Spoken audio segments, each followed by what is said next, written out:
اعوذ باللہ من الشیطان الرجیم بسم اللہ الرحمن الرحیم اللہم صلی علی محمد وعلی آل محمد۔ آج ہم پارہ نمبر کون سا سٹارٹ کرنے لگے ہیں؟ پارہ نمبر 3، ٹھیک ہے۔ کس کی تفسیر ہم سنیں گے آج؟ پارہ نمبر 3 کی۔ پارہ نمبر 3 میں ایک بہت خاص آیت ہے، کون بتائے گا کہ وہ کون سی ہے؟ آیت الکرسی۔ کون سی آیت ہے؟ آیت الکرسی۔ نبی صلی اللہ علیہ وسلم نے فرمایا کہ یہ آیت قرآن پاک میں جتنی آیتیں ہیں نا ان کی سردار ہے۔ کون ہے؟ سردار ہے۔ اس آیت کس کس کو زبانی یاد ہے آیت الکرسی؟ ماشاءاللہ۔ اور ابھی کسی نے یاد نہیں کی؟ اب آپ لوگوں کا یہ ہوم ورک ہے کہ آپ لوگوں نے آیت الکرسی یاد کرنی ہے، ٹھیک ہے مائزہ؟ آپ نے اپنی بہن کو کہنا ہے کہ آپ کو آیت الکرسی یاد کروائے۔ ہاں جی، تو آپ نے ہاتھ نہیں کھڑا کیا۔ چلو اب کیا کرنا ہے کہ ہم آیت الکرسی میں ہے کیا، کس ٹاپک پہ ہے؟ آیت الکرسی میں اللہ تعالیٰ کی وحدانیت بیان ہو رہی ہے۔ اللہ تعالیٰ کا اگر تعارف چاہیے ہو نا تو ہمیں کدھر سے ملتا ہے؟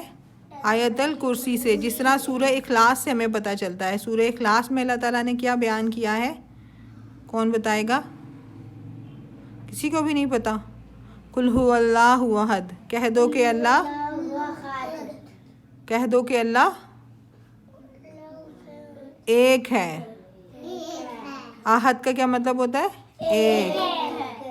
نہ اس کی کوئی اولاد ہے، نہ وہ کسی کی اولاد ہے، اور اس کا کوئی ہمسر نہیں۔ اس میں اللہ تعالیٰ کا تعارف ہے نا۔ اگر کوئی نان مسلم آپ کو ملے اور وہ آپ اس سے کہو کہ چلو آپ مسلمان ہو جاؤ، اور وہ آپ سے کہے کہ اللہ تعالیٰ کا تعارف کرواؤ، اللہ تعالیٰ کون ہے، تو آپ لوگوں کو تو خود ہی نہیں پتہ۔ سورہ اخلاص آپ روز تلاوت کرتے ہو نا نماز میں، اور ہم یہی نہیں پتہ کہ سورہ اخلاص میں لکھا کیا ہوا ہے، ٹھیک ہے۔ آیت الکرسی ہم کس لیے پڑھتے ہیں؟ حفاظت کے لیے۔ رات کو سوتے وقت پڑھتے ہیں، صبح اٹھتے وقت پڑھتے ہیں، آپ کی امی ابو پڑھ کے آپ کو پھونک مارتے ہیں۔ لیکن یہ کتنے افسوس کی بات ہے کہ ہمیں یہی نہیں پتہ کہ آیت الکرسی میں اللہ تعالیٰ نے بتایا گیا ہے۔ ہم مسلمان ہیں، ہے نا؟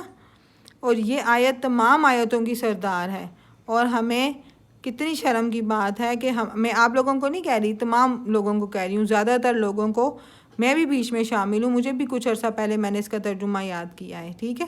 تو ہمیں چاہیے کہ ہم اب قرآن کو پڑھیں، اس پہ غور و فکر کریں، تب ہی ہم ترقی کر سکتے ہیں۔ مسلمان کس طرح ترقی کریں گے؟ جب قرآن مجید کی تلاوت کریں گے اور سمجھیں گے بھی کہ اس میں کیا ہے، ٹھیک ہے۔ اب ہم آج آیت الکرسی جو ہے اس کا ترجمہ دیکھتے ہیں کہ اس میں اللہ تعالیٰ نے ہمیں کیا بتایا ہے۔ اعوذ باللہ من الشیطان الرجیم بسم اللہ الرحمن الرحیم اللہ لا الہ الا ہو، خدا وہ معبود برحق ہے کہ اس کے سوا کوئی عبادت کے لائق نہیں۔ کیا پتہ چل رہا ہے؟ اس میں کلمے کا ذکر ہو رہا ہے نا۔ اللہ لا الہ الا ہو، اللہ تعالیٰ کے سوا کوئی اور الہ نہیں ہے۔ عبادت کس کی کرنی ہے؟ اللہ تعالیٰ کی۔ الحی القیوم، زندہ ہمیشہ رہنے والا۔ اللہ تعالیٰ کون ہے؟ زندہ ہیں اور ہمیشہ رہنے والے ہیں، ٹھیک ہے۔ ہم لوگ ہمیشہ رہنے والے ہیں؟ نہیں ہیں۔ آپ ہمیشہ رہو گے اس دنیا میں؟ فوت نہیں ہوگے؟ ہوگے کہ نہیں؟ نہیں ہوگے؟ اچھا، ہر مسلمان نے فوت ہونا ہے، ٹھیک ہے۔ یہ یاد رکھو، جو اس دنیا میں آئے ہے نا اذلان، اس نے اس دنیا سے جانا ہے نا۔ ہمارے جو بڑے بڑے دادا دادی نانا نانی فوت ہو رہی ہیں نا، ٹھیک ہے، ان کی امی ابو ہیں؟ آپ کے دادا دادی کے امی ابو ہیں؟ اور ان کی دادا دادی ہیں آگے سے؟ سارے چلے گئے ہیں نا؟ دادو ہیں، اللہ تعالیٰ ان 2 ہیں ماشاءاللہ، اللہ ان کو زندگی دے۔ دادو کی دادو تو نہیں ہے نا؟ تو فوت ہو گئی ہیں۔ ان کی دادو بھی نہیں ہیں؟ 2 بچی ہیں، اللہ ان کو زندگی دے، ٹھیک ہے۔ اچھا، اب اس میں پتہ چل رہا ہے کہ اللہ تعالیٰ کے سوا کوئی عبادت کے لائق نہیں ہے، وہ زندہ ہیں اور ہمیشہ رہنے والے ہیں، ٹھیک ہے۔ لا تأخذہ سنۃ ولا نوم، اسے نہ اونگ آتی ہے اور نہ نیند۔ ہمیں اونگ آتی ہے نا، ہم جمائی کی بات کر رہے تھے نا، ہمیں نیند آ جاتی ہے، ہم جمائیاں لیتے ہیں اور نیند بھی آتی ہے اور ہم سوتے بھی ہیں، ہے نا۔ تو اللہ تعالیٰ کو نہ نیند آتی ہے نہ اونگ آتی ہے، ٹھیک ہے۔ جو ہلکا سا ہم سو جاتے ہیں نا اونگ لے کے، اونگ بھی نہیں آتی۔ لَہُ مَا فِی السَّمَاوَاتِ وَمَا فِی الْأَرْضِ، جو کچھ آسمانوں میں اور جو کچھ زمین میں ہے سب اسی کا ہے، ٹھیک ہے۔ آسمانوں اور زمین میں جو کچھ ہے وہ کس کا ہے؟ اللہ تعالیٰ کا، شاباش۔ مَن ذَا الَّذِی یَشْفَعُ عِندَهُ إِلَّا بِإِذْنِهِ، کون ہے کہ اس کی اجازت کے بغیر اس سے کسی کی سفارش کر سکے؟ یعلم ما بین ایدیہم وما خلفہم، جو کچھ لوگوں کے روبرو ہو رہا ہے اور جو کچھ ان کے پیچھے ہو چکا ہے، اسے سب معلوم ہے۔ جو کچھ ہو چکا ہے اور جو ہو رہا ہے وہ کس کو معلوم ہے؟ اللہ تعالیٰ کو۔ ہمیں سب کچھ معلوم ہوتا ہے؟ نہیں۔ وَلَا يُحِيطُونَ بِشَيْءٍ مِّنْ عِلْمِهِ إِلَّا بِمَا شَاءَ، وہ اس کی معلومات میں سے کسی چیز پر دسترس حاصل نہیں کر سکتے، ہاں جس قدر وہ چاہتا ہے۔ جتنا علم ہمیں اللہ تعالیٰ دیتے ہیں ہمیں اتنا پتہ چلتا ہے، ٹھیک ہے۔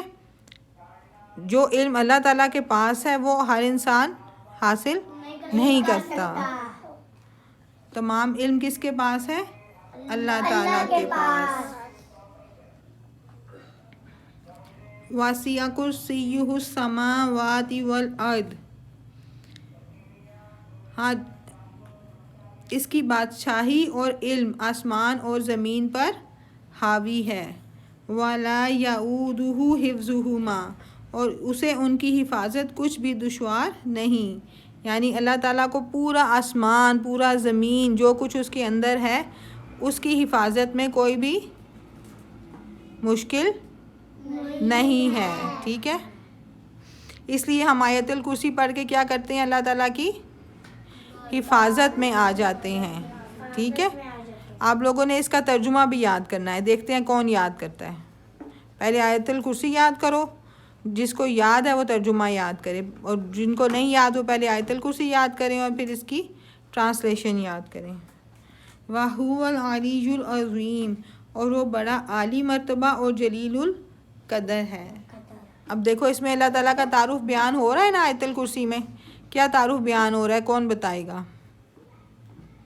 کسی کو بھی نہیں پتہ چلا؟ اللہ تعالیٰ ہمیشہ رہنے والے ہیں، ان کا نہ کوئی معبود ہے، وہ آسمان اور زمین کے مالک ہیں اور وہ بہت جدید القدر ہے۔ کون ہے؟ علی العظیم ہے، ٹھیک ہے، عالی مرتبہ اور جلیل القدر ہے، ٹھیک ہے۔ اور کون بتائے گا؟ اس میں اللہ تعالیٰ کا کیا پتہ چل رہا ہے؟ اذلان آپ بتاؤ، اللہ تعالیٰ کون ہے؟ ابھی میں نے بتایا نا، کون بتائے گا؟ شان فاطمہ کا سن کے بھی کسی کو پوائنٹس نہیں ملے، اللہ تعالیٰ کون ہے؟ بتاؤ، وہی باپ بتاؤ، ایک پوائنٹ آپ بتاؤ، اس کے بعد آپ بتاؤ گے۔ اللہ تعالیٰ کا کوئی معبود نہیں ہے، اللہ تعالیٰ کے سوا کوئی معبود نہیں ہے، ٹھیک بتا رہے ہو۔ اور اللہ تعالیٰ کا کیا تعارف نہیں سنا آج آپ نے؟ اور کیا بتایا ہے؟ تو آسان سی باتیں ہیں۔ اللہ تعالیٰ کو نیند آتی ہے؟ اور زمین کے وہ مالک ہیں، اور انہیں نیند بھی نہیں آتی، نہ ہی وہ سوتے ہیں۔ اور کون بتائے گا؟